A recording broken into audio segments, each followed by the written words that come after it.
120 mètres plus loin, nous avons une inflorescence séchée de scabieuses maritimes. Et on peut voir que l'inflorescence séchée est ovale, est allongée dans ce sens. Et elle est beaucoup plus grosse que celle de la scabieuse colombaire. Là, ce sont les graines qui tombent, si je fais ça là. Donc il y a plein de scabieuses maritimes qui sont beaucoup plus hautes. Alors, voilà, scabieuse maritime, on voit les petites feuilles en bas là. Celle-là, elle n'est pas sèche encore. Elles ont fleuri, elles ont fini de fleurir il n'y a pas trop longtemps. Hein.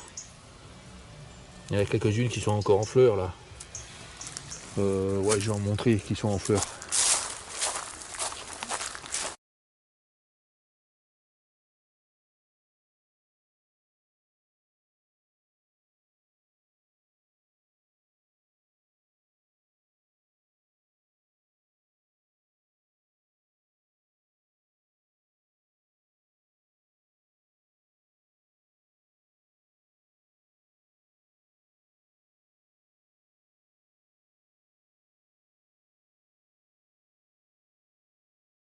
1 mètre plus loin, une fleur.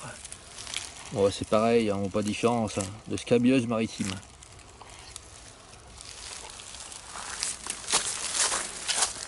C'est les dernières fleurs de scabieuse maritime. Allez, allons plus loin vers là-bas. Nous allons voir l'arbre avec ses fruits, le cormier domestique. Non, le sorbier domestique ou cormier. Il peut s'appeler également cormier. Avec ses fruits qui s'appellent les cormes. Allez, c'est parti vers là-bas. Nous sommes 10 mètres plus loin, en passant, en allant vers là-bas.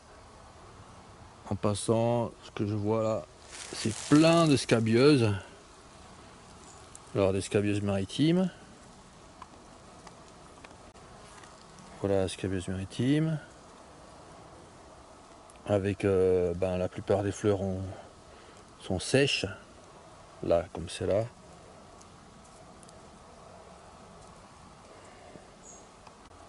Les graines commencent à tomber. Là, une petite araignée. Il y a plein de papillons dessus. Toute la bordure là, à côté de la forêt, c'est des scabieuses maritimes. Au printemps, il y avait plein de papillons qui butinaient ces fleurs de scabieuses maritimes. On ne s'est pas occupé de ça parce que sa vigne est abandonnée. C'est tout. Hein. Et là, en soirée, il y a des petits papillons qui se posent sur les tiges et qui vont passer la nuit.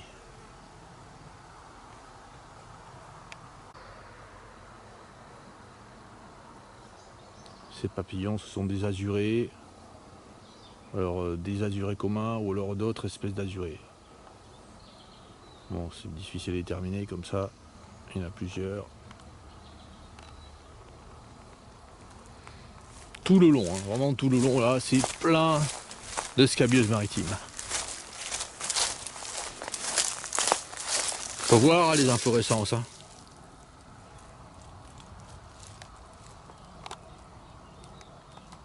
Beaucoup plus allongé. Et là encore, le pic, là, le long du pic, il y avait des graines. Des inflorescences, enfin des... Voilà. Là, ça là, c'est pas tombé, là, c'est intact. Je montre comment elle est.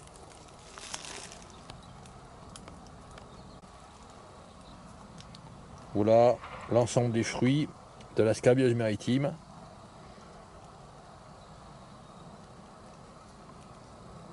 C'est un ensemble beaucoup plus gros et beaucoup plus allongé que les fruits de la scabieuse colombaire qui forment une boule, une petite boule avec des pics noirs. Et là, les pics, ils sont plus longs. Ils sont plutôt marrons que noirs. La scabieuse maritime. Sur ce lieu, il y a la scabieuse maritime. Là, que voici, elle n'est pas en bon état, ça. La scabieuse maritime. La scabieuse colombaire, que nous avons vue au pied du ravin, là-bas, à quelques centaines de mètres. La succidée pré également, à côté. Et la clotie des champs. Il y a 4 espèces de caprifoliacées de ce type là, avec des fleurs bleues.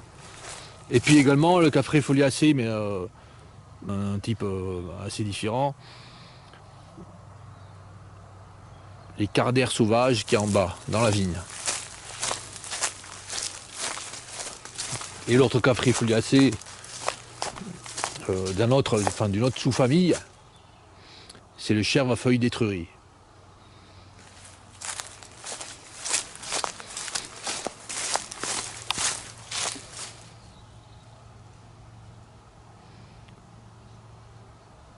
Là, un arbre de la famille des Oléacées.